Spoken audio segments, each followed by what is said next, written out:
in Emery studio. So I guess we're gonna start with Cindy. You're starting first. Huh? Are you starting first? What? Are you starting first? I'm starting first. Are you starting first? It's on the agenda. Okay. Yep. You're starting first. So I need my presentation. Yep. I'll pull it up. Okay. So in the meantime, while I pull up her presentation, if you want to get some snacks, if you want to greet the new people, please do.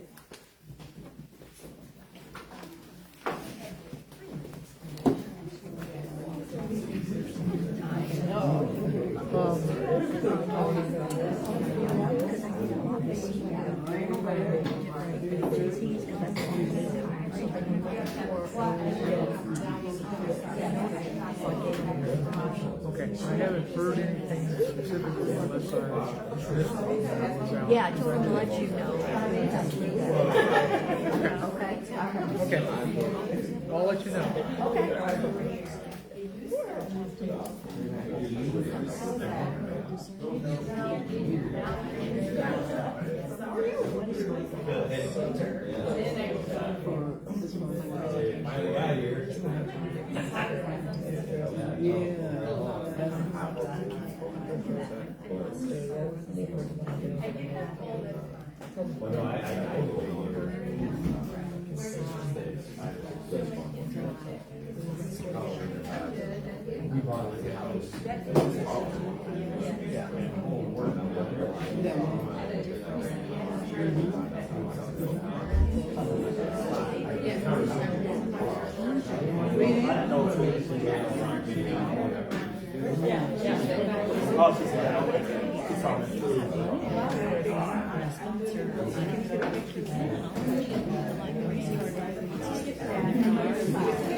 So did you get many referrals from your last?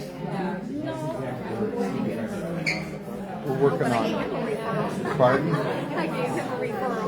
Well, that's good. Yeah. His notary business, because I do a lot with senior agencies and stuff, Right. ACOM, so they were asking, like, there's a notary that was in the city travel. Got it. We're working on some AI stuff that I can coordinate with like larger manufacturing companies, do as an intake. AI to do some of the work, and also the babies for the techs. They're telling me they have a problem getting them to follow through. So therefore, the AI would send them a text, they haven't done this. Because if they don't get it completed, the manufacturing company is paying them. You know, to get the driver's license. And then I just hired a full-time attorney, Colin Crane, I don't know if you know him, but she's out of Cummings, real estate and stuff like that. So she'll be on full-time payroll, so we can use that for the ones that run difficult. Which shouldn't be a lot of it, but every once in a while, what happens. Putting together a mass system that you can do with one. So you could sit down with the factory and maybe 7 people, collect whatever information you need, fill it out, sort them out for the ones that will actually do something, and then we can process that. And then I'm not sure what to bill the company, but you know, I think we could bill them X amount of dollars, and how I was going to set it up would be something that covers our cost. And then a kicker would be for the people to complete it. Okay, so let's say we put it all together for $180 per person, and anybody Well, these are my notes. I don't know why I completes write it, down. maybe they pay us $300. So good morning, everyone. Sorry for that little technical difficulty. Cover our costs. So this morning is, I really appreciate you all coming. It's our special event for the Awesome Foundation. And I was a little slow on the getting out of the gate. But you guys got the message, so that's really great. So the goal for today is to help you be as excited about the Awesome Foundation as I am, because I think this is an amazing event. And just so you know, I'm not connected with the Awesome Foundation in any way. I'm not part of the organization or have anything to do with them except for I think I would say I'm one of their biggest cheerleaders, so that's really what I do. So it's been a great program for me, and it's a great program for a lot of other people in our community. So I thought it would be a great program for you too. So let's talk about it. So the first question we have is, what could you do with $1,000? So think about that 1 minute. What could you do? What kind of infusion would that have into your business?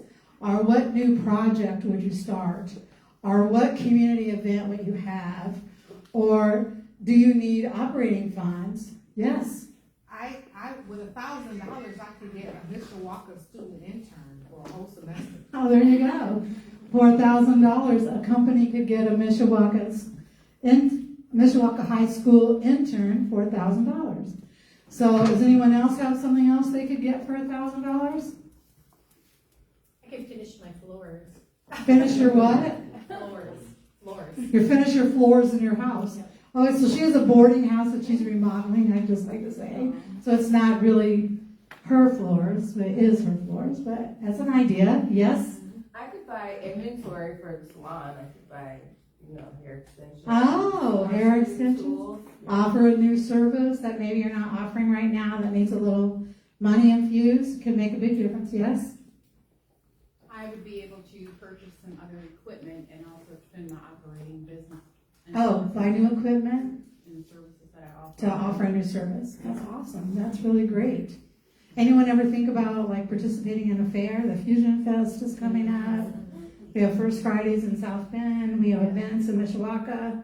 Other cities, I think Goshen has First Fridays too. Yeah, oh, they do. So there are a lot of programs that are going on that maybe you could do something if you helping, I could use the funds to go to an expert conference and learn more to ask my expertise. Oh, go to a conference and learn how to do your job better.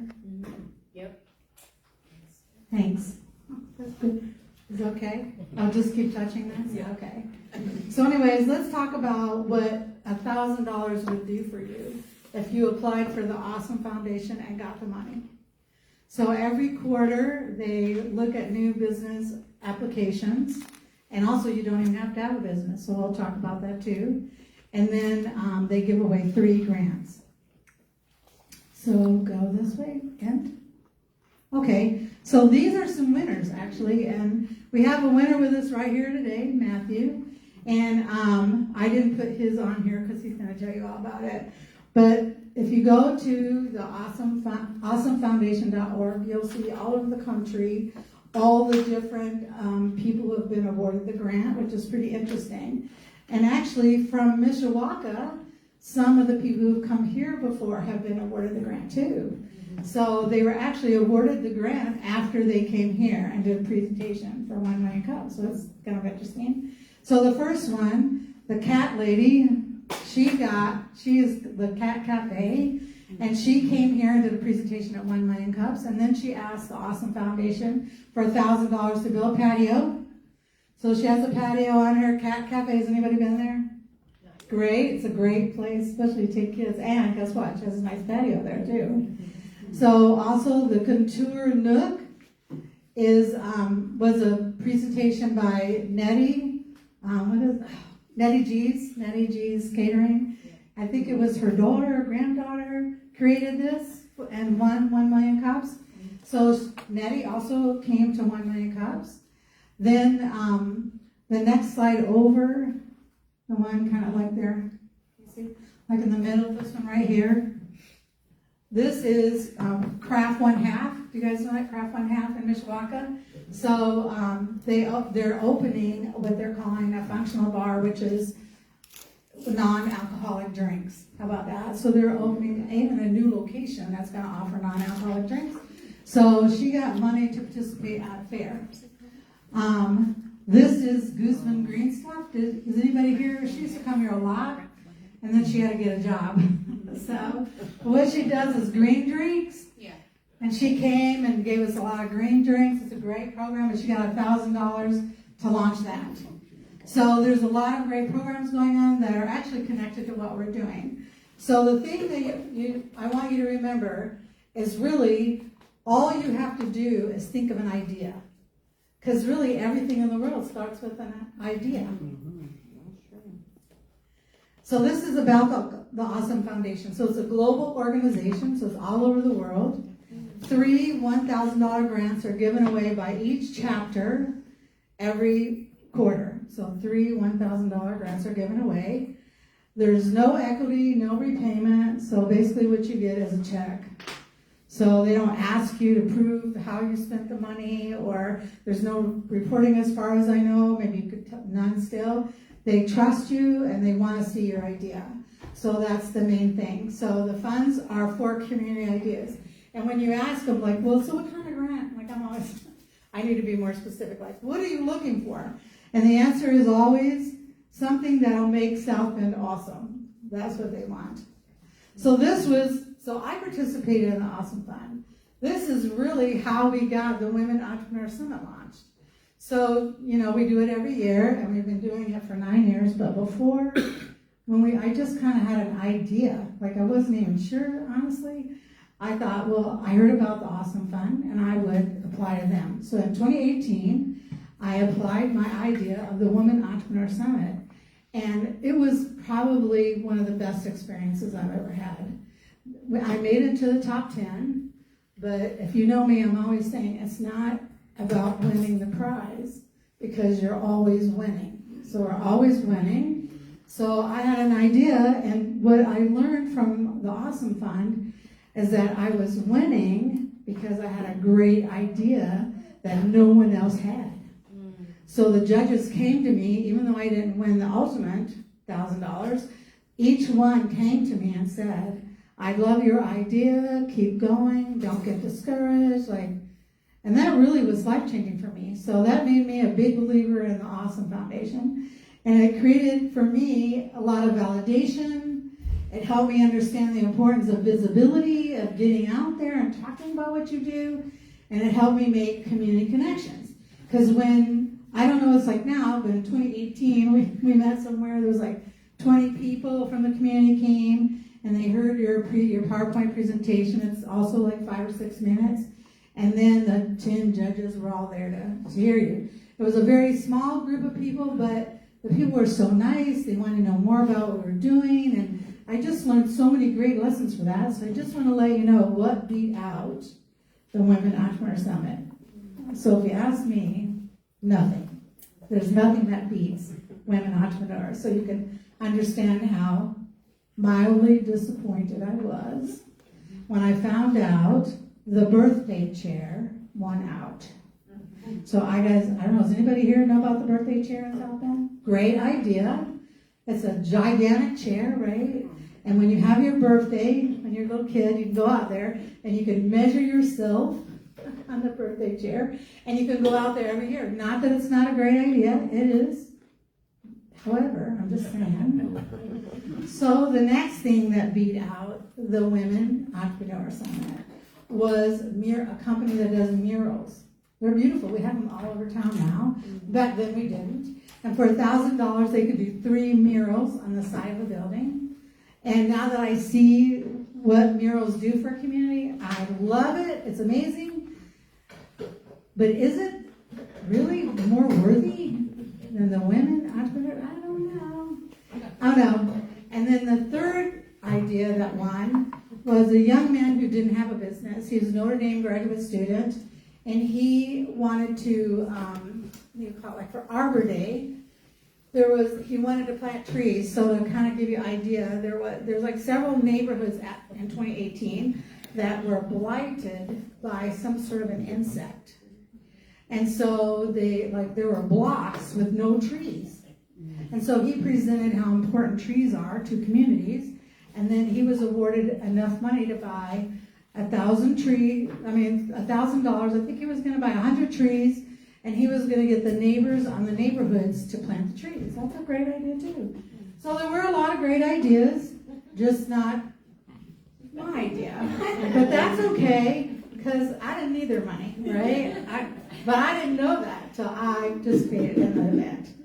Okay, so let's talk about how it goes. So this is kind of like how the whole thing happens.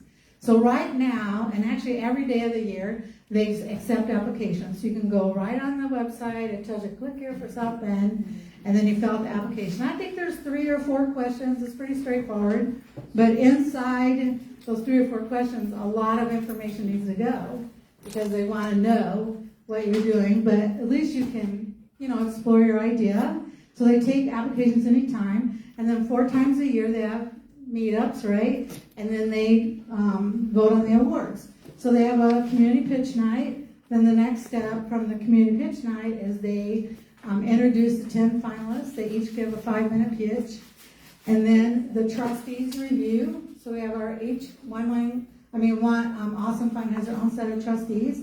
Then from those trustees pick the 3 winners, and you get a check that day. So it's really a great program. So a lot of people think that we all have 1,000 reasons, just like $1,000 of why we don't do something. So here's what you need to know. First of all, you don't need to have a business. So we learned that from the Notre Dame graduate student. You don't need to have a nonprofit organization. You learned that from me, because I didn't win. But I did win. And then you don't need a perfect business plan. You don't need a business plan at all. You might decide your idea is not big enough or not worthy enough, or maybe you need a lot of money to implement your idea, or you just need one good idea. So the reality is you just need one good idea. And what I also love about this is you're competing against other people who are applying for the Awesome Foundation at that minute. So you have the opportunity to reapply every quarter. You could submit the same idea or make a new idea, because every time the people you compete against are different ideas. So your idea may eventually move up to the top, or you could be like me, where I actually have applied for the Awesome Grant many, many times. And my thought is maybe they just get tired of hearing from me and vote me in. That's what I say. So there's something to be said for persistence. But I did apply this time, and I think I have a really great idea, so we'll keep you posted. So if you don't win, this is what you do. You apply again, and again, and again, and again, until you get it. If you don't feel like you can apply over and over and over, then you must not have a good idea. Right? You're the judge of that. So if you think you have a great idea, you stick with it. So, and then you apply every quarter. So what makes for a strong application? So these are pictures of things that are going on in town right here, where you can see, like we have murals all over now. The bottom one is First Fridays. They have a lot of great programs every week. And then the top one is a Fusion Fest, where quite a few people get Awesome Fund support for the Fusion Fest. That's really great. So what you need is an idea that meets these criteria, that creates community impact, it's kind of creative, you have a clear vision, passion, and you can take action on it. So what would you build? Yeah, actually I'm done. What would you build if someone handed you $1,000 today? What idea would you bring to life?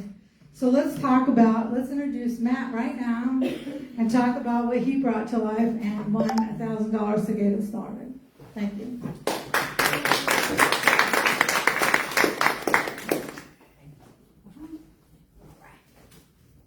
Yeah. Well, you kind of are, because we're recording it. So.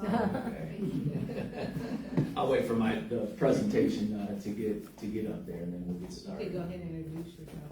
Tell us who you are. All right. Well, hey, my name is Matt Emery, and I am a lifelong South Bend resident, and born and raised in South Bend.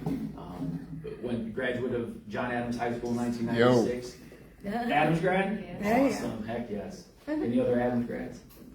That's all right. Go Lions. Go Lions. As you'll see in my work, it doesn't matter where you graduate from, where you're from, as long as you're from our community, and that's what matters. And so, anyway, I'm a 20. This will be my 27th year in the South Bend Community School Corporation coming up here, and I spent the last 18 as a building principal. And because I spent the last 18 as a building principal, I think I have done my duties, and I'm kind of transitioning into more of an instructional coach moving forward. Awesome. Anyways, and it's kind of part of my presentation here as well. So Cindy asked me to come and present about my awesome fund experience and to present about the application process, the presentation. And so literally, this is the exact same presentation that I used. And so what I'm going to do is give you the same presentation that I did to the Awesome Fund. A few side notes. When we got there, my wife Annie and I were there together. We got in there, and this was at downtown on Main Street. They just renovated a really cool old building, and we walked in. It was just a really neat vibe. And so as soon as we got there, the folks were very nice. We sat down. I didn't realize we were presenting against our, I guess, competition. And so we were sitting next to a gal who presented right before me, and then I went and presented. And even though we were presenting against others who were looking for the same prize, I guess, the vibe was still collaborative. The vibe was still like a community. And so there was nothing intimidating about it. There was nothing stuffy about it. It was cool. It was a cool vibe. So anyway, here's the presentation I did. This is just a little introduction which I already did, and yes, sir, I was the ass in 1996 there. So. My dad kept making me back up, move to the left, move to the right, and I was wondering what he was doing. Yes, he was doing it. But then I put this picture on my presentation too to show that, man, this was me as like a little crazy little 4-year-old at Potawatomi Zoo, and so I've been a part of our community my whole life.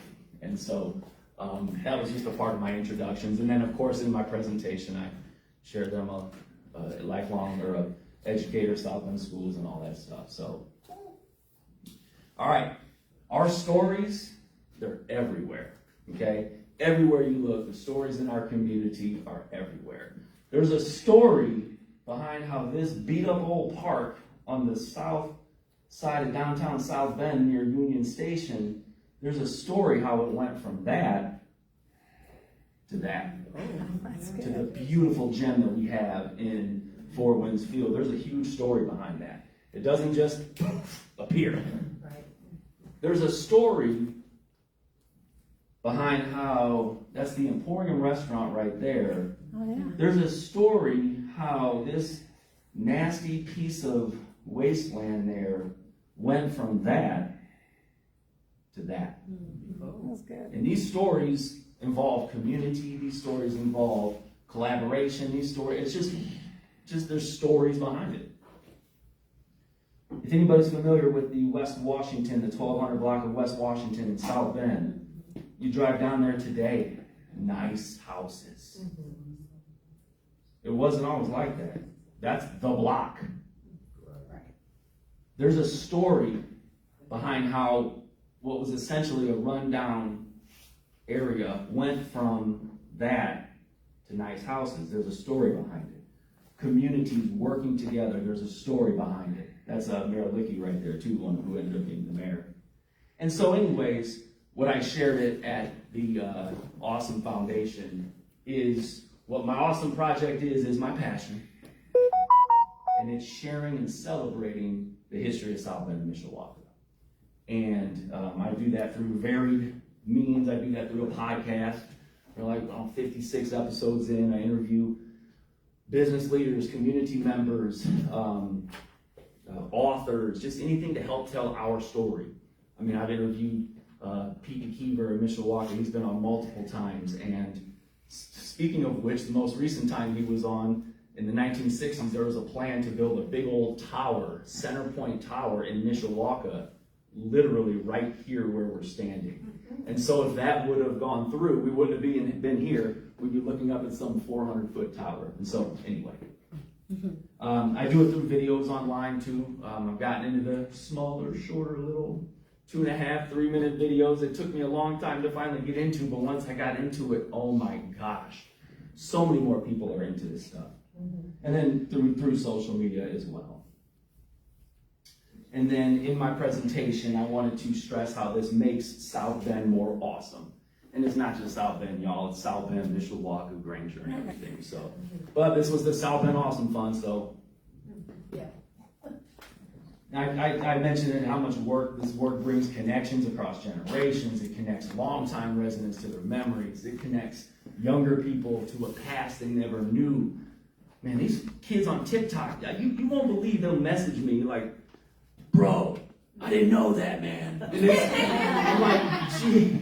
At first, it makes me feel old, but second, it's pretty cool that, there may be a little 17 or 18-year-old who drives past something every day, and they didn't realize that there's a huge story behind that, and I take screenshots of it and save it in a file because the work is meaningful to me. So anyways, and then newcomers, folks who haven't been here, folks who just moved to our area, they hear a story about something and they're like, man, I didn't have a clue.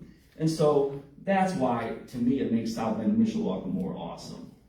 Most cities lose that over time. I want to continue it.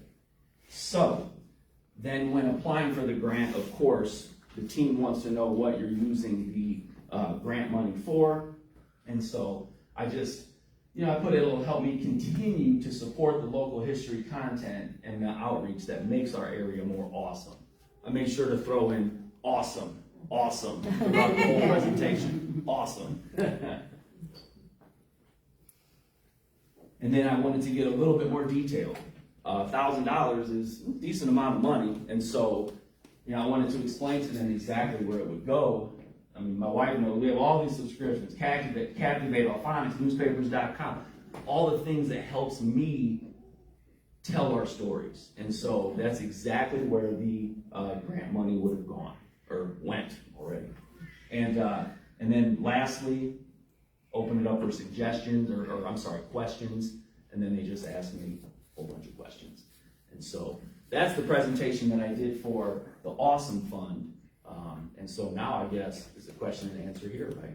It is. Yep. How long is the application process? Probably a good hour and a half, 2 hours. I really wanted to ensure that I wanted to make sure I had bang for my buck with my words, right? And so I could have written paragraph after paragraph, but I spent time kind of just really whittling it down to a few things, So not too long. I mean, 2 hours is well worth $1,000. Yeah. Yes, ma'am. What other businesses did you beat out? What other businesses Who was your competition? did I beat out?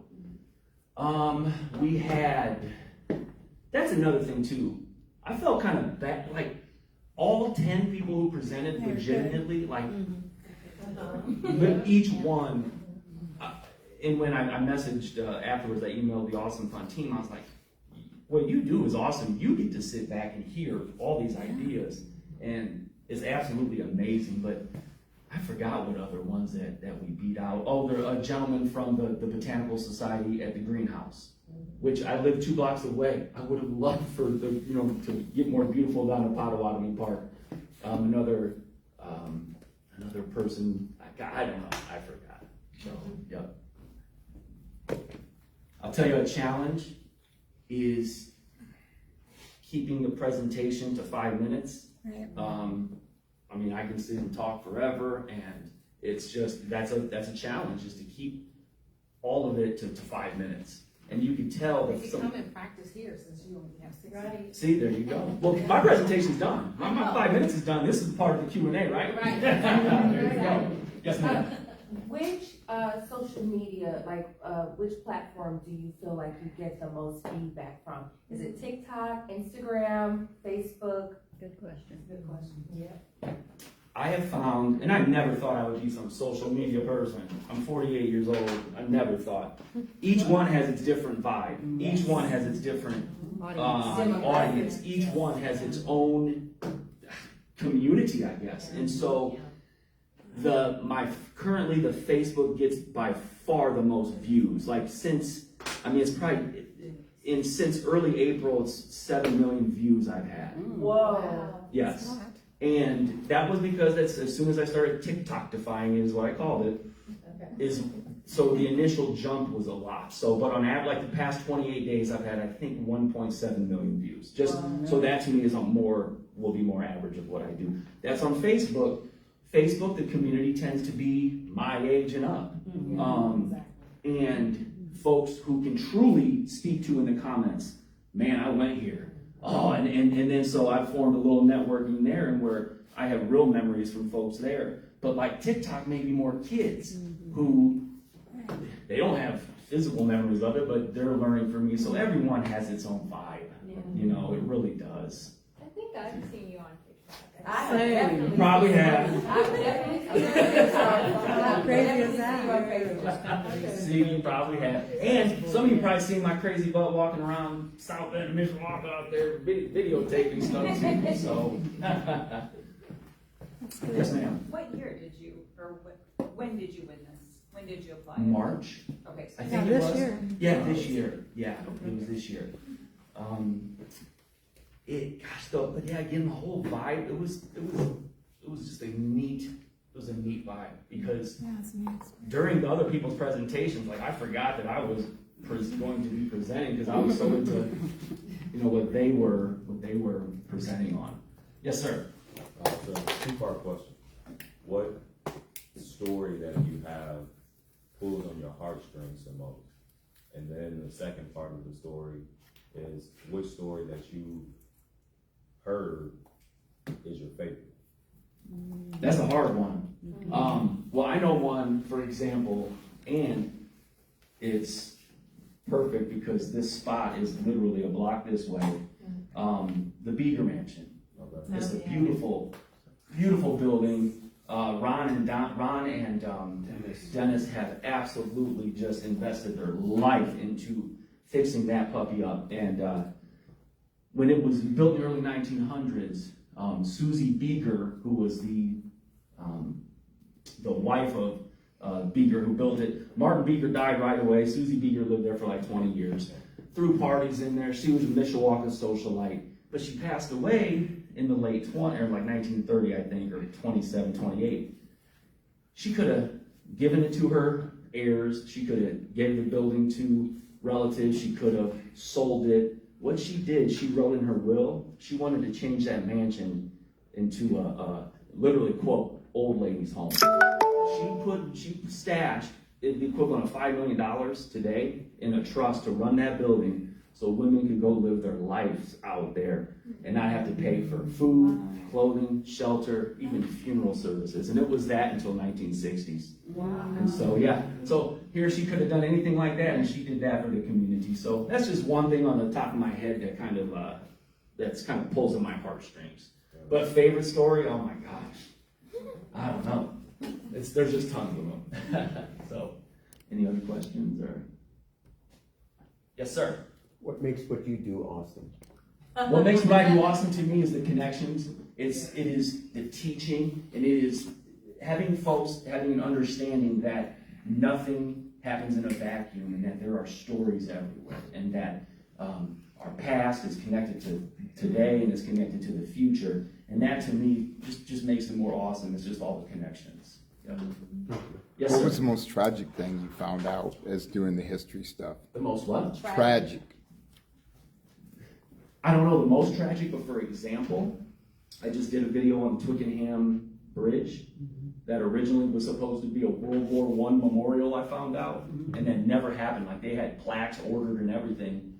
But in the comments, there were a lot of people who wrote, in 1980, gentlemen died on that bridge while fixing it. And so you look into it, there was some workers fell into the river while renovating that bridge. So here I went to share one story, and another opened up just from a community of comments and stuff. Yes, ma'am. And where, in your passion project, where do you see this going today? I mean, we know it's gonna expand, but what's coming to you right now?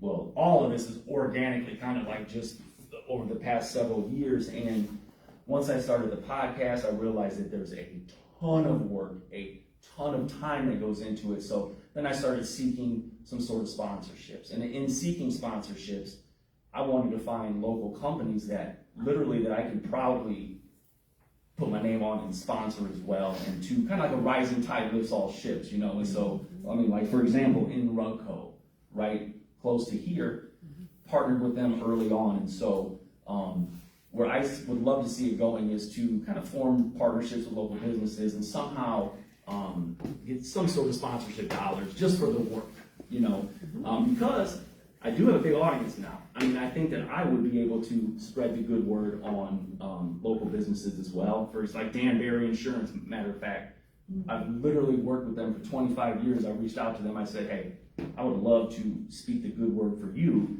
And in turn, they gave me some sponsorship dollars to sponsor for a podcast or a podcast episode. So that's kind of where, you know, I'm an educator. I'm not like a businessman, but hey, yes, ma'am. Yeah, so I will facilitate everything you've been saying. I want to get come into my mind. I've worked with high school student mentoring for a couple of times, and one thing that struck me during those conversations is that they feel they don't have anything to do with all of the development happening in South Bend. They are eager to be done with school and leave. So how does that play? What does that play into what you do? Telling the story of South Bend and what the development landscape, everything happening right now. How does it impact the young people to want to keep them, make this place a livable, lovable, workable place? Because that was a project I worked on when I graduated. Make South Bend a livable, lovable, workable place for everyone. So how do you see all of these impacting the younger generation by keeping the It's hard to predict with kids. Believe me, I've worked with them for 26 years, and I don't have a specific answer. The only thing to me would be just to continue teaching them that history matters and that decisions in the past impact them today. Their decisions today impact their future, and so I really don't have a specific answer other than. Some things that I've done to try to reach the youth are to shorten these little videos, 2.5 minutes, try to make it more like that. And those are things that I've tried to do to reach them. And from some of the TikTok comments, I think I have reached some of them. So I was sitting in my house, matter of fact, and my son brought some buddies over. I'm sitting there on my phone like this, and my son's like, oh, Dad's doing his round the bend stuff again. And another kid goes, that's you? Oh my God. So, his buddy. So anyway, it is spreading.